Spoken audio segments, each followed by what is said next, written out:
Caroline, you think we should get started? All right, everyone. Again, if you're just now joining us, my name is Sara Litchfield. I'm the Youth and Family Programs Manager at Seattle Opera, and I have the privilege of interviewing one of our very multi-talented staff members at Seattle Opera, Mr. John Keene. Hi, everybody. As many of you know, he is the Chorusmaster and the head of music at Seattle Opera. And I just want to remind you that during the conversation, most of our audience will be muted, but feel free to use the button below to ask questions or contribute to the conversation. We want this to be really active and we want your input. So feel free to jump in if you think of a question as we're talking. And then I believe, Caroline, correct me if I'm wrong, we will allow some time at the end of the hour for questions and answers where your mutes will be off. But thank you again for joining us today. And as I said, John Keene is the Chorusmaster at Seattle Opera, and I think it would be really interesting to hear about the process of preparing the chorus for a main stage production. So John, can you kind of talk us through what that looks like? Sure. I think everybody is very aware of what the chorus ends up with on stage, but the process starts many months and in actual, most cases, years before the opening night of a performance, of a production. I would say the very first thing that we have to do, and I have to do as the chorus master, is make sure that all the materials that we're going to use, the score, rehearsal score, translations, linguistic helps for the chorus, and all the information about the production are known. So I spend a lot of time with my colleagues making sure all those details are worked out and known to me. And then one of the very first steps we do specifically for the chorus is make their scores so that we extract from the main score of the opera portions of the piece that they need to rehearse, memorize, and polish. We distribute those, and we meet for music rehearsals probably in general terms about 3 or 4 weeks before the first main rehearsal, meaning when the conductor and all of the principal singers are assembled in Seattle to start rehearsing together. The chorus has already been working for several weeks before that. In the rehearsal room, music rehearsals, we start usually with the language, even if it's English, because an interesting thing to think about is that singing in English is different than conversing in English or just speaking it naturally as we all do. We have to really think of it in terms of a sung language and projecting it into our very large theater. So even English, in a funny way for the chorus, is a slightly foreign language that we have to study. So we work on language and rhythm, and we speak in rhythm. We work on pitch and adding layers, and sometimes we have the full chorus together, but we might work in sections, meaning just the women, just the men, just an alto section. Maybe there's a particularly intricate passage where sopranos and altos, all the women are singing in thirds or in harmonic sequences that really need careful intonation. And we'll spend a lot of time making sure that that's clean and clear. But I would say one of the biggest priorities overall for the choristers in that whole process of rehearsing musically is memorizing the music, because by the time they reach the rehearsal room with the stage director and are going to be giving blocking to perform on stage, they have to be without their score. So a huge part of the work for every chorister in being prepared is to memorize everything: pitches, rhythms, text, rests, amount of space between entrances. That's a lot. If you think about some of the large chorus shows like Carmen, think about how often the chorus is on stage and how much music they have to have memorized, not just well learned and well understood, but actually performing completely from memory. Our fabulous Seattle Symphony colleagues who sit in the pit work very hard, of course, as well, because they're playing all evening from downbeat to the final note, but they luckily have scores that they can read from all night. which the chorus does not. So that's a huge part of our work together. So just to say further, that after the music rehearsal portion of our work, we move to staging. And that's where the stage director gives very detailed instructions to every chorister about where they're on stage, entrances and exits, who they interact with, props that they might have to use, how they're going to use their costumes. Sometimes there's choreography involved, and so we have dance that we have to rehearse. And all that time, we're trying to integrate musical things that we worked on so diligently and make sure that those stay present as we work on the staging. Then we move into the theater and we put all of that work onto the stage and start to work with the set and the parameters that that imposes on us in terms of space. And then also trying to make sure the musical elements that we worked on are still really clean and work really well. And then we add the final element at the end of that, which is performing with the orchestra. Up to this point, we would have been rehearsing with piano. And, the orchestra joins us and we add that element in. And then we have dress rehearsals, which many of you, I'm sure, are very familiar with because you've attended them. But that's where we really get, for all of us, to experience everything coming together. Set, lighting, costumes, wigs, makeup, staging, all of the musical elements, and integrating all of that with maestro on the podium. So that's basically a sketch of our long process. But I think one of the interesting things to think about is the fact that when you hear and see the chorus on stage, you'll know now that they've been already working on that production for at least 6, 8, maybe 10 weeks. And the staff of the opera has been planning for it for probably well over a year. So in some cases, 2 years. Wow. So you have to be very good at multitasking to be a Seattle Opera chorister, is what I'm hearing. There's a lot of things that you have to think about when you're performing on stage, from blocking to language to rhythm to music. Wow, that's a lot to put together. Now, do the choristers receive their music ahead of time, and are they expected to do some of this work before the first rehearsal? We always deliver rehearsal scores to the chorus 3 weeks ahead of their first rehearsal, and those that choose to do so then have 3 weeks to look through the material. Sometimes that can be as simple as just thumbing through it and seeing how much there is, so they can sort of plan their schedules of how much time will this take me to learn and memorize. Some choristers who have other day jobs, and no chorister works full time for Seattle Opera. So all of them have lives outside the opera. They have to integrate their work with us into their ongoing life. They can look and see, sometimes it's a case of an opera they're very familiar with, and many have performed multiple times before, but the interesting thing will be, what are we doing this time? Is some music cut, or is there some music that was cut the last time that we're adding back in? Or sometimes certain operas have different versions, and we might be performing certain things in a different order than they're used to. But they have those materials ahead of time, and they're welcome to make themselves familiar with them. But the bulk of their work, of course, is done in the rehearsal room together. Now, I'm assuming that you communicate with the conductor prior to starting rehearsals about things like tempos and markings and just a general sense of how that person is envisioning the music. Tell us about what that conversation's like. That is exactly true. And it's one of the things I love most about this job is working with maestri that I've worked with many times who are friends and longtime colleagues, but also meeting new people and coming to have new colleagues and friends musically. And yes, I always try to find out as much information as possible about their take on the piece in general, specifically about certain tempi, especially of tricky passages, maybe very fast tempi. How fast is very fast, or also how slow is very slow. So I can help the chorus prepare in terms of breath, if they're going to need to expect a slow tempo.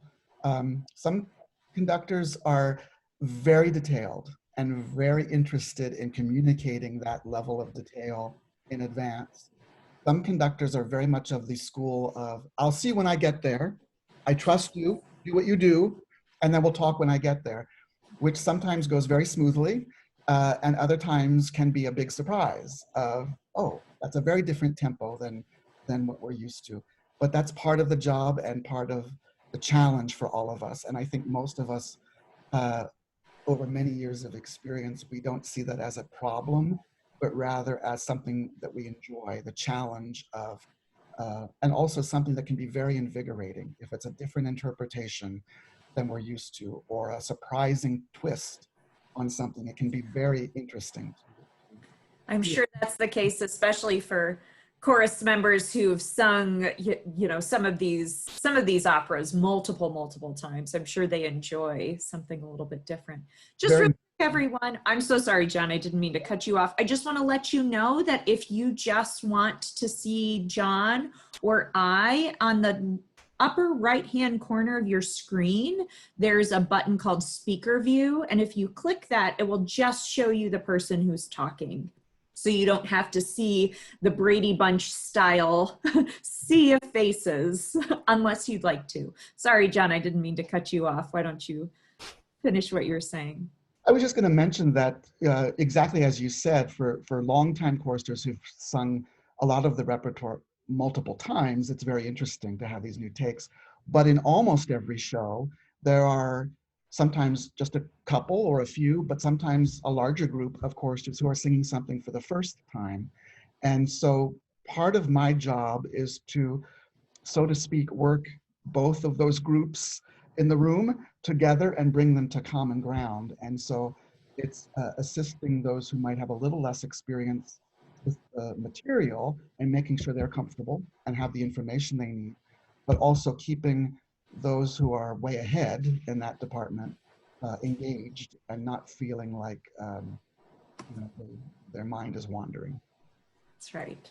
It looks like we have a question from the group. What is the average tenure of a Seattle Opera chorister?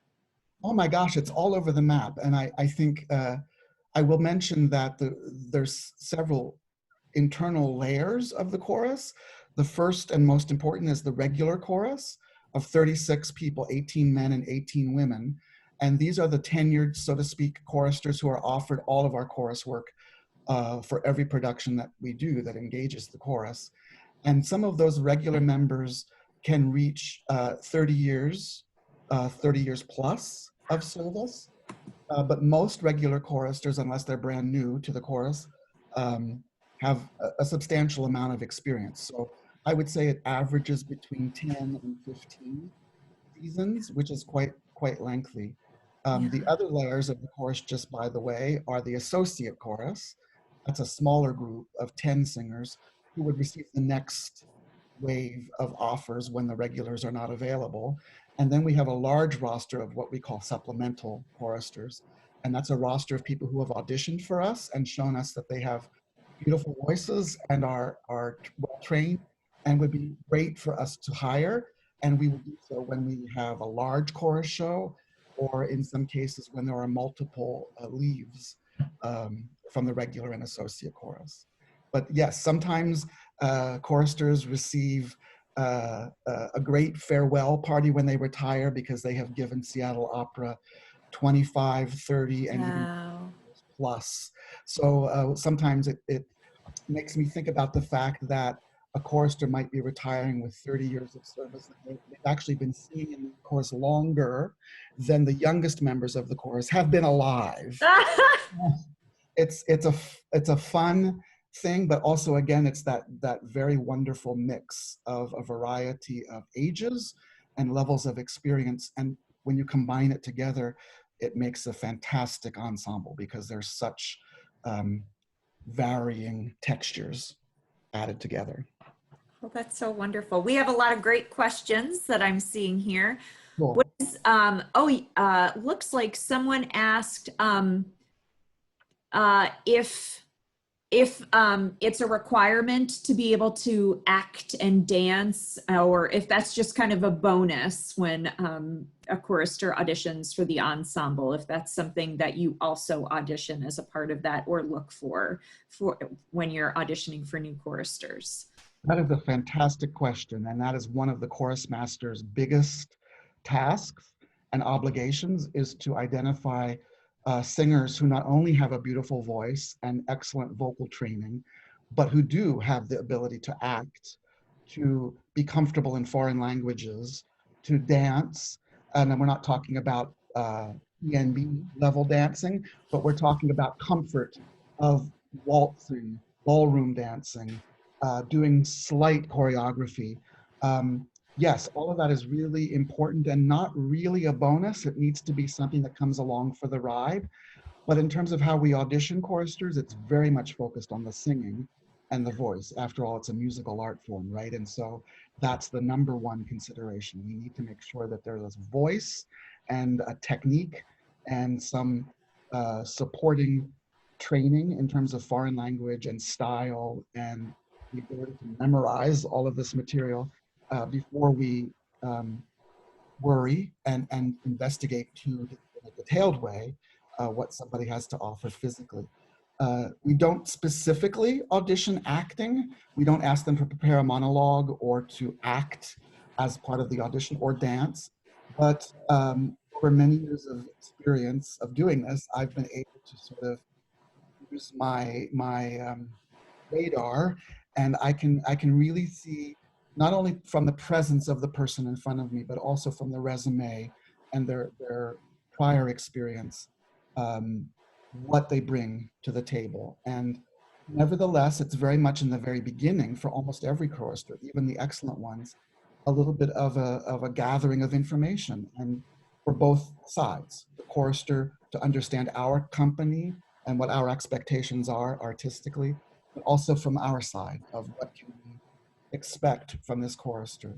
And I'll just close by saying, of course, every singer brings something different to the table. It's what we love about performers, right? They're unique and provide a very personal take on the material. So there are certainly singers who are about voice and singing and who are sort of bedrocks in that way. And there are some real stage animals who are all about acting and who are lithe and physically agile and maybe love to dance, have real training in that or real experience in it. And again, it's about not saying one or the other is more important or or the other is better, but rather mixing them together and letting them all support each other. And nevertheless, even the ones who are the most active physically and the most able to do the most details, let's say, in dance, they have a really beautiful voice and a really strong vocal grounding. So that's really underpinning for a chorister. By the way, I think I'm going to quote you. Stage animal is a wonderful phrase to describe someone who really just loves to get out there and be present on stage. I'll have to look for the stage animals in the chorus next time. I see them. Term, but it's something that really, I think, encapsulates what we all mean. And I'll just add on to that what I was saying about that, which is that I think really important to mention that the memorization. I know I keep coming back to that, and it sounds a little dry, perhaps, or a little bit technical, but I come back to that because it's so much the core of what we do. And every time we have auditions, I will hear a few singers who are excellent, who are clearly very musical and very well trained and have a beautiful voice, but they're clearly from a concert background and have mostly, if not exclusively, sung in concert choirs, which of course is a phenomenal thing and a phenomenal repertoire and a wonderful art form in and of itself. But it's actually, even though it feels like a chorus is a chorus is a chorus, it isn't really. An opera chorister is really a different beast. And that's where maybe my term stage animal comes from, because they really have to have a willingness to let go of very clean and finely detailed singing that a concert chorister can do, because they're standing immobile for the entire Yeah. concert, right? And And very often with music. very often with a score, and very often with a very close and direct contact with the conductor. Um, that's a different thing than what opera choristers are going to be doing on stage, where they're singing from memory, they're wearing costumes and wigs and strange footwear and carrying props, and they're doing all of it from memory in a language that they don't speak as their natural language, and with many people moving around them, and the lights going very bright and very dark, and other people making surprising things happen on stage, and none of it flusters them a bit. So just to add that detail to what they have to do. Wow. We have a few questions popping up. Paula would like to know, how difficult was it to prepare the chorus for Steve Jobs, for example, compared with a more familiar opera? And maybe you can give our audience, for those who did not get a chance to see Revolution of Steve Jobs, maybe you can explain that piece and why it's so different from the usual repertoire that the chorus performs. Yes, that's a fantastic question. The Revolution of Steve Jobs was a really exciting project for us. It was a co-commission of Seattle Opera, which we're very proud of. Mason Bates, the composer, is a very brilliant, very successful, continuing to rise internationally composer. And one of the things I was so happy about and pleased with that production is that he wrote an opera. A lot of times modern pieces are interesting and have very new takes on all of the various aspects of what opera is, but sometimes they neglect to trust the voice and singing, which is really the bottom layer of what opera is all about. And so it was really fascinating and wonderful to learn that he wrote for singing voices. The specific challenges for the chorus in that opera were that, first of all, it's brand new, so nobody knows it, and we're starting from scratch. The second thing is that this is a young composer working with young colleagues, a young stage director, young stage designers who are very much on the cutting edge of technology and what stylistically is happening on the opera stage. So they're not shy about asking, for example, the chorus to sing as an ensemble, but be seated on stage facing upstage, meaning their backs are to the audience and the conductor, and they can't see the conductor at all. So they're going to have to not only have the music well learned, well memorized, but they're also basically flying, not even on autopilot, they're flying with a blindfold because they can't see a thing and have to really trust their ears. So I would say the biggest part of the success of preparing that is a lot of music rehearsal. Because it was a brand new piece, we scheduled more rehearsal than we would normally do for the same amount of music in a different kind of opera. All of those artists were chosen to be in that chorus specifically because of their interest in new music and their musical ability to wrap their heads around that. That's not to say that there weren't some wonderful choristers who could have been fantastic in it, who weren't assigned the opera. I just mean that it only used 16 choristers, and so I had to choose from our 36 core who that would be, and that's part of what allowed us to succeed, is to make sure that someone who's not that interested in that style, and it's not the most comfortable thing for them, is not faced with that challenge. Musically speaking, I would just say that the biggest challenge was rhythm.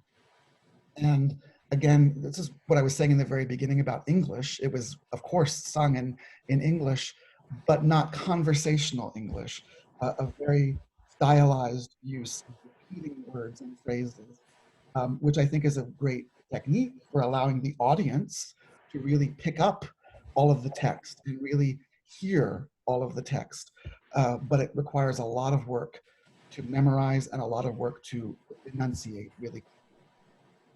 Yeah, thank you. We have two people who asked the same question. Both Allison and Alex want to know how often you hear chorus auditions. The chorus auditions are generally delineated in our AGMA contract. AGMA is the union that all of our choristers belong to. It's the American Guild of Musical Artists. And every chorister that works for us is a member of that. And we have a bargaining agreement contract with them that specifically lays that out. So basically every other year we hear auditions. There are two kinds. One is an open audition, which is meant to invite singers who have never worked for us before to apply. And those are held in the fall every other year. And at that same time, in those same auditions, we also re-audition returning people who are on our supplemental roster or associate roster, so that we can check in with them and see maybe has their voice grown or changed in quality, and just to make sure that they're keeping up a good vocal technique, etc. Our regular choristers sing every other year as well, separately, and they do what is called an evaluation audition, and that means that we're really just checking to make sure that the voice is healthy and in good shape, and that, again, it's very helpful for me as their chorus master to hear the voices individually, and that helps me so much with casting smaller operas where their voices are more transparent, and also just hearing again what's happening with people as they age and as they study other kinds of music, what's happening to their instrument naturally. It's very typical that instruments that were more lyric when they were younger might grow fuller and become more dramatic as one ages. For high voices, sometimes it's a question of the tessitura, just sheerly because the muscles are aging as an athlete happens, that their tessitura, their range is changing. And so it's keeping track of that information. But the really short answer is every other year. Well, I think that's interesting to note that even though you work with this group primarily as an ensemble, a part of that is being aware of each individual voice and being familiar with it and what their strengths are and maybe what their weaknesses are, so that you can cast an opera like, say, Steve Jobs. Absolutely. That's really what it's all about. And I just would love to add that it amazes me the bravery of singers who allow themselves to be in that situation. It's a career professional necessity, like a job interview. But if you think of your own career and your own work life, how you feel in terms of energy and nerves and what stress is on you when you have a job interview, imagine being a performing singer who regularly has to audition. Sometimes singers do dozens, maybe even in the triple digits in a calendar year. There might be well over 100 auditions that a singer does. And it's an amazing act of bravery and trust. And I'm always rather awed by the fact that singers allow us to evaluate them in this way. I know it's a daunting thing, so I just wanted to mention that. I remember those. I used to sing, for everyone who does not know me, I used to sing with the Chicago Symphony Chorus, and we had to do the same thing. And for many years, I auditioned every year to try and make that regular chorus spot whenever I knew there was a spot available. And those were some of the scariest auditions I ever sang for, because it was not only to hold on to my current job, but to get a promotion and then to get more work. And of course, we had to sight sing. Ooh, that's scary stuff. Absolutely. Yeah. I think you did touch on the fact that each of our chorus members have multiple other jobs and some work full time. And I'd love for you to share some of the other jobs that our choristers have, just because I think it's interesting to see how multi-talented our chorus is. Well, interestingly, some of them have day jobs or full-time work away from Seattle Opera that's very related. It can be church musician work. Some of them are chorus directors in their own right, especially in a church setting, voice teachers or music teachers at all sorts of levels. But some have careers and jobs completely unrelated to the arts or to opera specifically. And I'm thinking of several who work in health-related fields, whether it's administration or nursing. I know that there are several who work in fields like as librarians, as secretaries, as executive administrative assistant type work. I'm sure I'm leaving out a whole bunch of things, but it is a very multi-talented, multi-broad pool of people. And I have to say that I think that's, again, one of its great strengths. And it's something that you may not be aware of, and you don't need to be, but I think on stage, it's something that shows up in that these are people who have a broad experience of life and a broad connection to Seattle and the outreaching communities of Seattle. And they bring that sense of community and engagement with their colleagues onto the stage. And so in a funny way, even though some of them have a lot of hours that they spend in life completely away from working for Seattle Opera, we benefit very much from that, I believe. Yeah, and I'll piggyback onto that. I think it's really neat. We have a lot of choristers that are involved at Seattle Opera in multiple capacities. Yeah. I know Melissa Plogman is really involved with my department, programs and partnerships. She was singing with our school opera tour. She's a teaching artist with Opera Time. And then we have choristers that work in the ticket office. So it's neat that we have a lot of choristers that are involved with our organization in many different ways. Yes. Yeah. Very much so. Oh, we have a couple of other questions. It looks like I'm not seeing the name, but how do you attract such top talent like Lester Lynch? Do you engage an artist contract like a Hollywood actor? For the solo artists who are not in our course, like Lester, that's really the province of our Director of Artistic Administration, Aaron Derakopian, and our General Director, Christina Scheppelmann, who audition and keep working lists of artists that would be fantastic for specific roles or specific productions. Or sometimes there's a list of solo artists, which I'm sure Lester would be a part of just artists that we love and who our audiences loved and we would love to invite back, even if we don't know specifically at the moment exactly what role that might be. That's not my direct responsibility, but I do sit in those auditions that happen in Seattle. And I'm very happy to do that and proud to offer my 2 cents, my advice, and my ears. I think the real answer that might be of most interest is that there's a myriad of factors that go into the decision.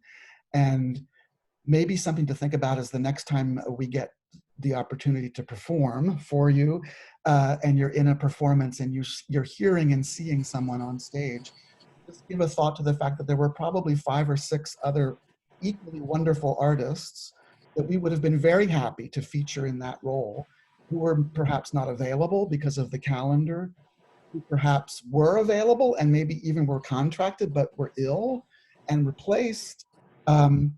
Sometimes it's just a question of schedule, like a typical thing that happens is an artist is available and we're excited and we're thinking, oh great, we're going to be able to have so-and-so come and sing this role for us. And then as we get closer and we work out the details of the rehearsal calendar, we find out actually they would have to come very late for the rehearsal process. And so it's not the best fit for us because they wouldn't be able to rehearse with the full company long enough.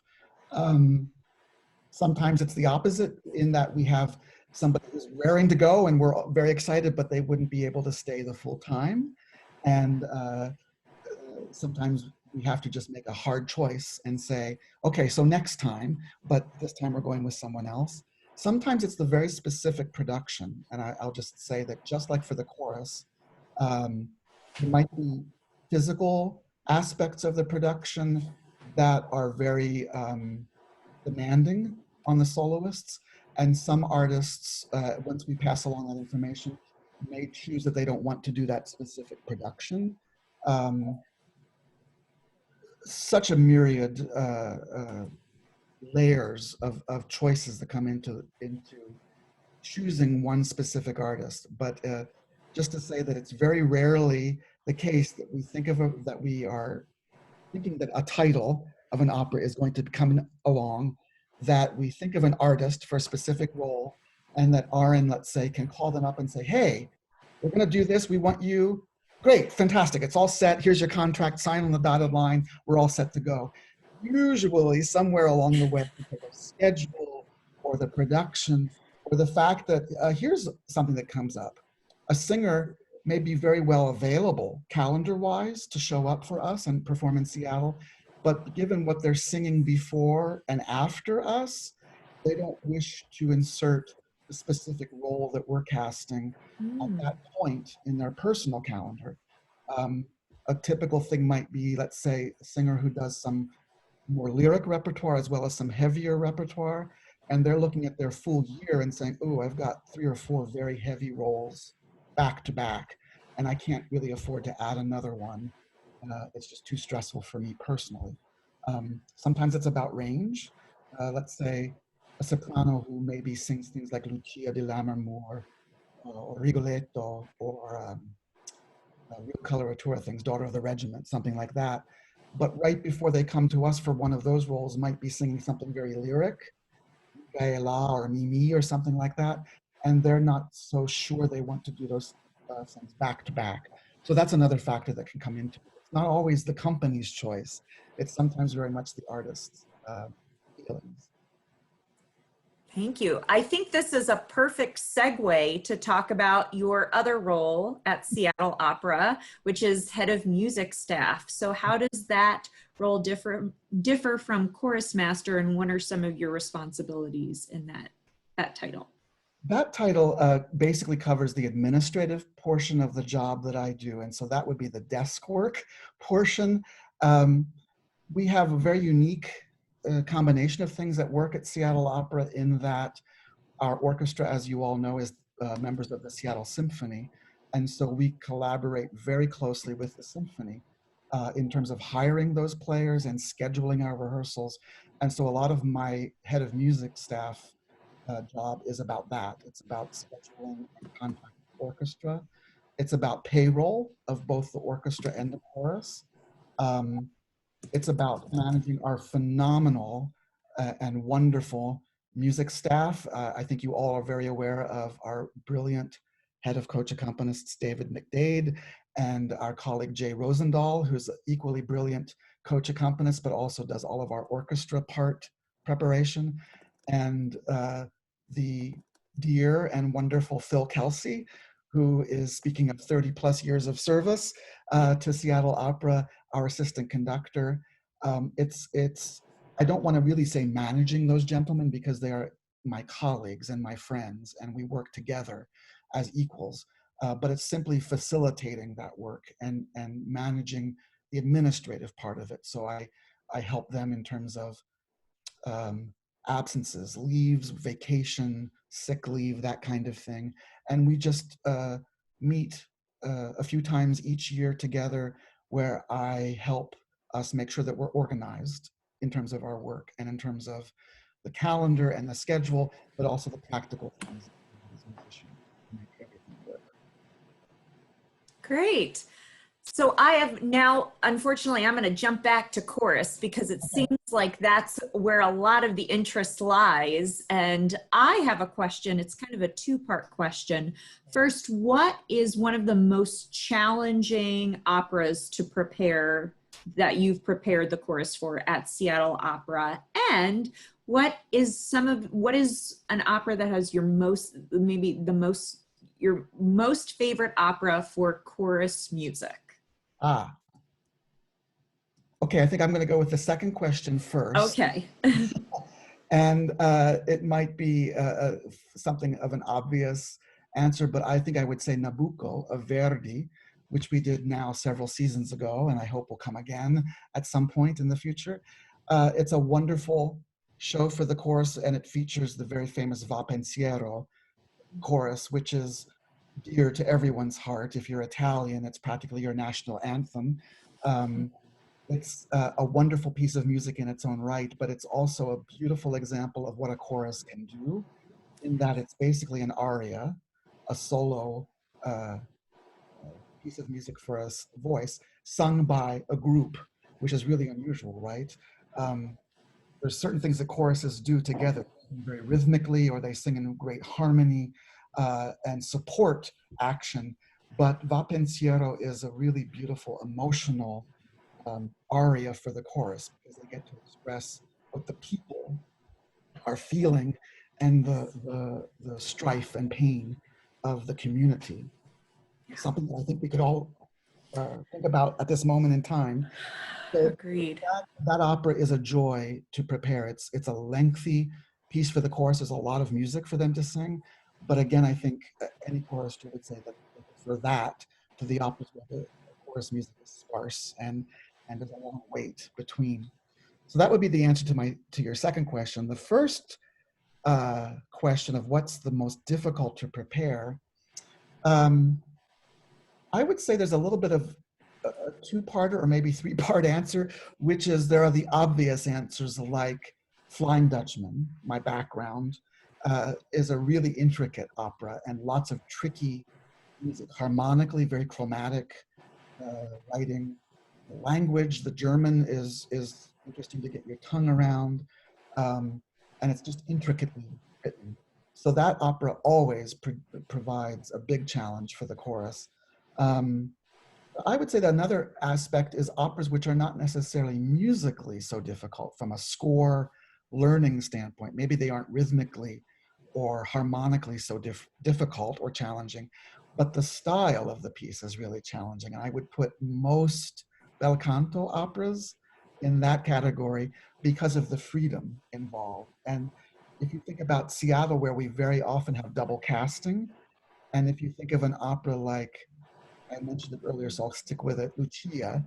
Um, Maybe we have two different sopranos singing Lucia, and while we agree with each other that we're going to do these specific cuts and the specific building blocks of the production will stay the same, that style of singing and that style of music is so much about the individual artist that the chorus has to be really on their toes to collaborate with and in many cases accompany a soloist who might be doing something differently than the soloist that they were with the night before.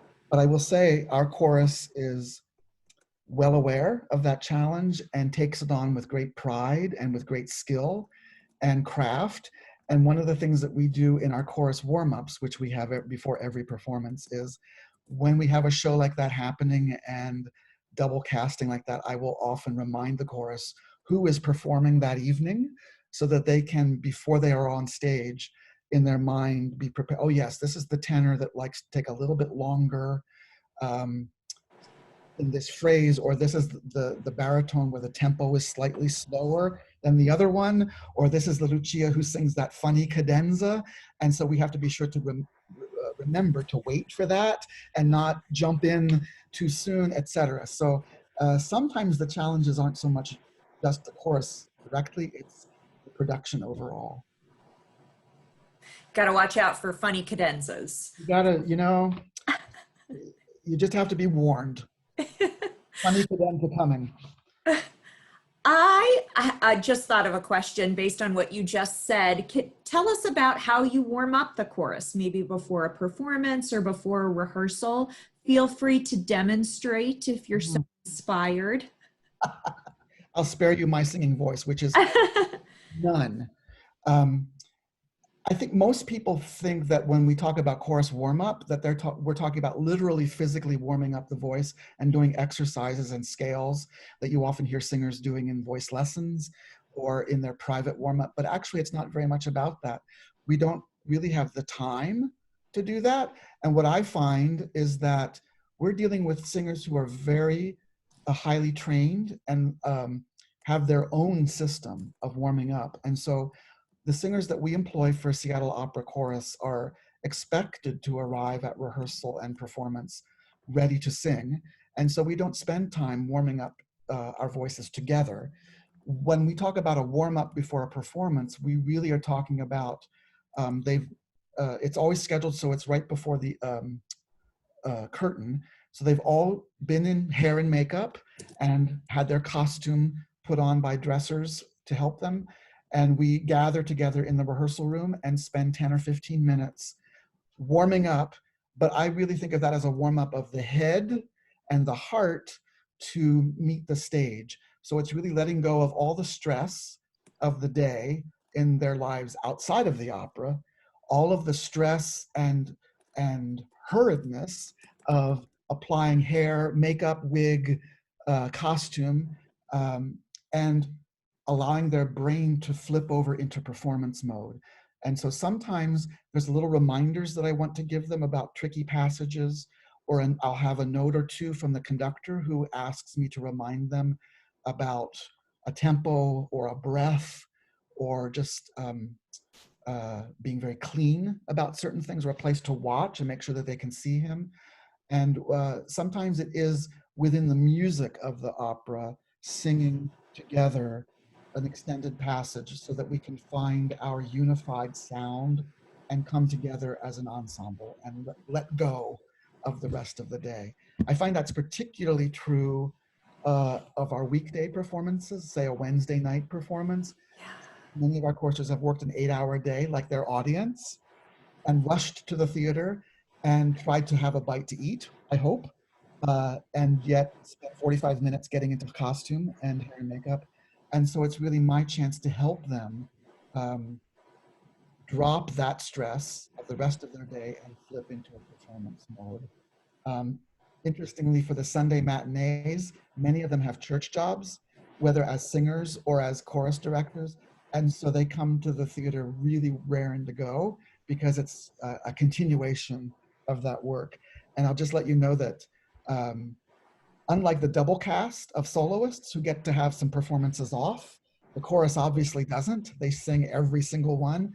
And so the turnaround from the Saturday night performance, the curtain might go down at 10:30 or 11 p.m., and they're back in the theater in wig and makeup at 1 p.m. the next afternoon. I usually start those Sunday warm-ups by saying, is there anybody who needs this? Anybody who's still not warmed up from last night? Just a little inside joke that nobody laughs at. But that's what a chorus warm-up is for us together. It's really not so much about individual vocal warm-up. It's more about ensemble warm-up. I like that. And just a breath before so they can refocus towards the performance. I think that's important. Very. Yeah. So I definitely want to allow some time for our audience to ask some questions, but one of the last questions I wanted to ask is what you're doing with your time right now, and if there's particular pieces that you're listening to, whether it's opera or not opera, that are really speaking to you right now. Well, I know this is a very unique, and I think in some ways, of course, very stressful time for all of us. In part because we didn't see it coming. We didn't have much preparation. So my work time has been really spent mostly thinking about the future, and that's a very difficult thing to do because it's so unknown, right? Very unknown about our schedule, when we'll be able to come back to live performance and have a lot of people together in the same room to rehearse, much less to have an audience together. But we've been doing a lot of talking about what's possible and having different scenarios lined up and ready to go when the time will allow us to do so. In terms of study and music study, there's some repertoire that is coming up in the future, I hope, that I have been grateful to have this time to study because it's perhaps a title that I haven't done in a long time, and I would like to really refresh my own personal musical knowledge. It's allowed me to have some less pressured time to really delve into a score and really think about how I will want to rehearse it and how I will want to shape it once we are able to get back in the saddle. Personally, I have actually found that I'm not sure why this is. I have some guesses. Maybe this will change in the coming weeks, but I haven't been so interested, frankly, in listening to opera specifically. I've found that what has really fed me personally and what I'm really gravitating to is instrumental music, and particularly Bach. And a friend of mine was just asking me yesterday, why am I so obsessed with Bach right now? And I think two immediate things come to my mind. One is it's not a composer I ever get to deal with professionally. Not a lot of opera that Bach wrote for us to do. But I also think the very, obviously just the sheer beauty of his music, but the structural, very clear architecture of that music, to me personally right now feels very comforting and very, very nurturing, that there is, despite this chaos of a virus that we have no control over and that we can only react to, here is an art that is so beautifully constructed and beautifully crafted, and is centuries now old and has lasted through many, many disastrous things that the world has endured, and we have endured. And I find that really comforting. So just a little glimpse into my personal take on the moment. Oh, well, it's very uplifting. Now's the time for a good St. Matthew's Passion, Oh right? my gosh, bring it Yeah, on. Bring it tis on. the week. Absolutely. I'd love to open it up. I don't know if we can turn the mutes off, Caroline, so you're welcome to ask your questions in person or continue to type them in the messages below. But we'd love to hear from you. Yeah, absolutely. Oh, you can unmute yourselves. That's what Caroline says. So at the bottom of your screen, you'll see a mute button. So if you click that to unmute, then you'll be able to join us through audio.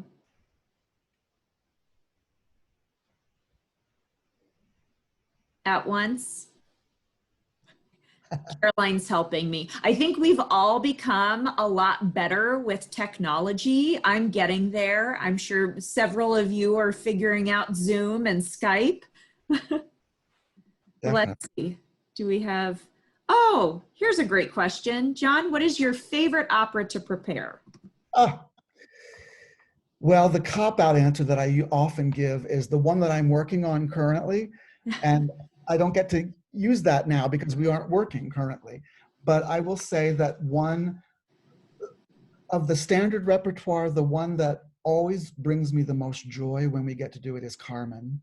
Um, I just find that score in general, overall, from the very first downbeat of the orchestra to the final page, every single note is brilliantly inspired and shockingly, um, even though it's now 100 and almost coming up on 150 years old, it feels modern to me. It feels new and fresh. And for the chorus specifically, it's such a great piece. There's so much to do of different styles of singing, some very choral ensemble moments to some very individualistic things.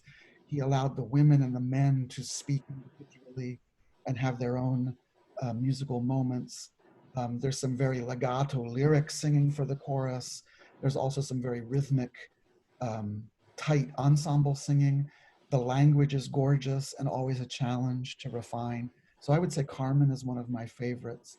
But it's partly why I love this background. I love The Flying Dutchman. It's, to me, again, a great chorus opera. Uh, they get to do some really amazingly specific dramatic things. The men as the sailors of the ship, very specific music that depicts that. The women who have stayed behind in the community are spinning and singing very intricate, difficult music. And then the unseen third chorus of ghosts who never get to actually be seen on the stage, but who create this incredible atmosphere. It's always an amazing thing to prepare. And actually, the last time we did Dutchman at Seattle Opera, there was, I think, a photographer that came to one of our music rehearsals for some reason. And there are some photos of the chorus in rehearsal. And one of the things that I have loved, I kept all of them because they really touch me and really, I love to go back to them, is they're shots of the chorus just rehearsing, but the expression on each person's face in the photo of the chorister, of how engaged and how intensely engaging physically, vocally that music is, but also mentally, and where they all might have been in their process of memorizing and clarifying all the music. It just really speaks to what we talked about today, what they have to do. I love that opera. Every time it comes, I'm thrilled. I think we have time for maybe two more questions, and I'm seeing two really good ones here. What is it like to prepare a ring cycle? Oh my gosh. You have 2 minutes, go. Ah, well, it's simultaneously incredibly daunting because of the amount of time. We're talking about 14, 15 hours of music. Um, the chorus only sings in one of those operas, right? Götterdämmerung.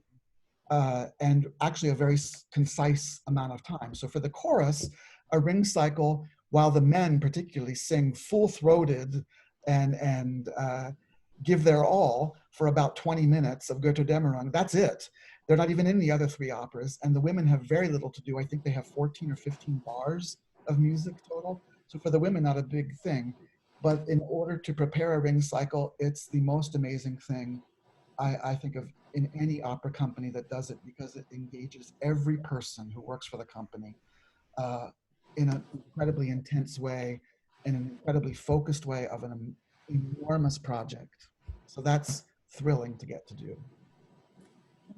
Carolyn Egan, I think I saw your hand. Do you have a question? I do. John, do you have anything at all to do with choosing the operas for the seasons?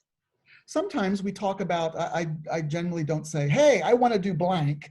And everybody writes it down and says, oh, for John, we're going to do. Wouldn't that be nice? Wouldn't that be great? But oftentimes we have a working list of repertoire that we're thinking of. And that has a lot to do with keeping a variety of styles and composers and languages and periods going. It also has to do with a working list of what productions are available or that we're interested in. It might have to do with new pieces that we have commissioned or are involved in producing and mixing. And then it's a calendar thing of what's available when. But yes, I do sit in meetings where we discuss that. And again, just like we were speaking of earlier in terms of casting soloists, it's such a multi-layered process. And even the general director, who is ultimately responsible for that choice and for guiding all of us to make good choices and overseeing that everyone is being served as well as possible. Even the general director doesn't probably get to say, oh, it's all of my favorites and my first choices.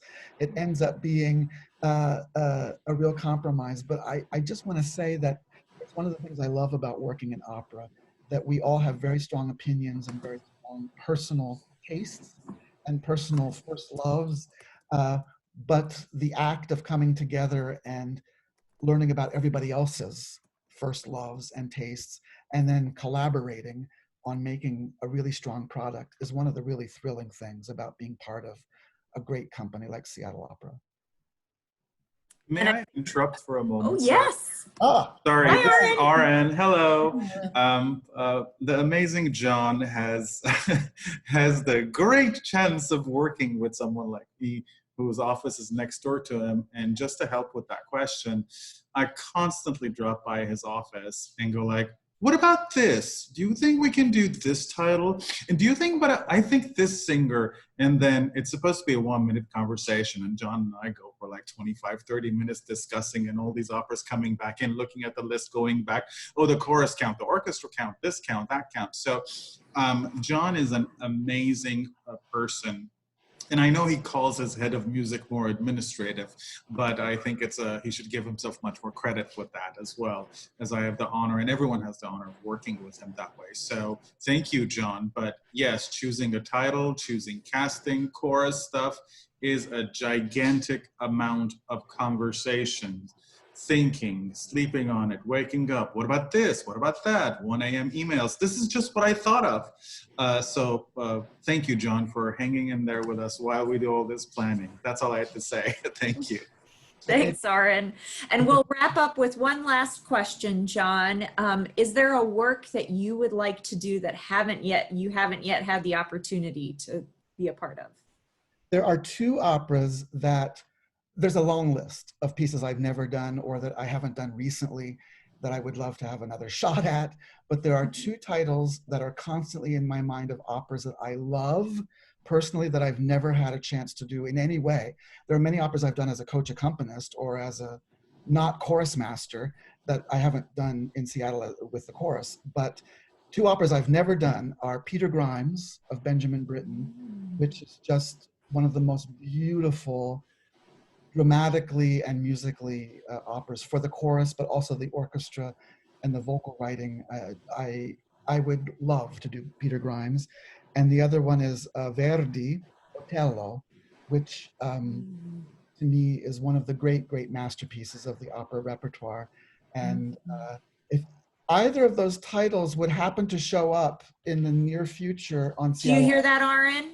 Aaron, I wouldn't be really sad. So I'm just going to say that. Great. Thank you so much. Thank you to everyone who joined us today. Let's give a muted or unmuted round of applause for John. Thank you so much for sharing with us. This was really illuminating for me and hopefully for you as well. And of course, there's lots of other things going on. Keep checking us out at Seattle Opera. The Operette homepage is continually updated, and we hope to see you in person soon. Yes. Have a wonderful day. Thank you. Thank you all so much. And be well. Be well.